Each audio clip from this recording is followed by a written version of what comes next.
Bonjour à tous, un combi électrique chez Volkswagen, les grands prix du Festival automobile international et les champions Mercedes font leur show, c'est le menu du jour.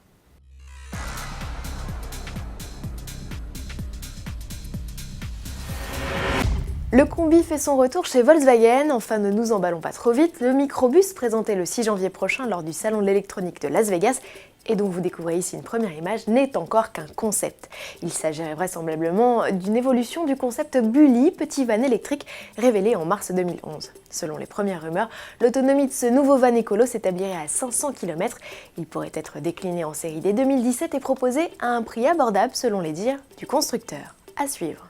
Et toujours à propos de Volkswagen, dans un entretien accordé à nos confrères du journal du dimanche, Jacques Rivoal, responsable du groupe en France, a indiqué que les rappels des 948 000 véhicules touchés par le scandale des diesels truqués débuteraient dès février 2016. Rappelons qu'il s'agit pour les modèles équipés d'un 1,2 litre et 2 litres TDI d'une simple mise à jour de logiciel, d'une durée de 30 minutes environ. Le temps d'intervention sera doublé sur les 1,6 litre TDI puisque l'on y ajoute une pièce en plastique devant le débitmètre d'air. Immobilisation qui s'accompagnera pour chaque auto d'un diagnostic sécurité et d'un lavage complet. La marque veut positiver cette contrainte. La 31e édition du Festival automobile international se prépare. Le jury, présidé par l'architecte Jean-Michel Villemotte, s'est attelé à décerner ses grands prix, 12 au total et une palme d'or. C'est au cœur de l'Hôtel national des Invalides qu'ont eu lieu les délibérations pour élire la plus belle supercar, le plus beau concept ou encore le plus beau livre de l'année 2015. Événement au cours duquel le jury a également croisé le chemin des nommés au titre de plus belle voiture de l'année. 4 des concurrentes en lice concourent également au titre de plus bel intérieur.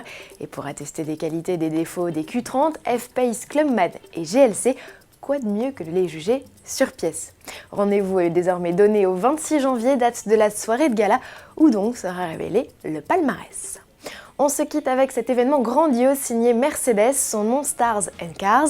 À la manière de la Race of Champions, le constructeur a réuni tous ses pilotes dans un stade pour une série de duels au volant de bolides divers et variés. Lewis Hamilton, Nico Rosberg, Pascal Wehrlein, jeune vainqueur du championnat 2015 de DTM, mais aussi Mick Schumacher, le fils de Michael, ou encore Mika Häkkinen ont fait le show une après-midi entière devant un public venu en nombre.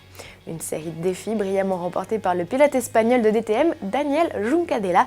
Les 35 000 spectateurs ont aussi assisté à des démonstrations et des parades animées entre autres par Niki Lauda et même Sir Stirling Moss. À demain.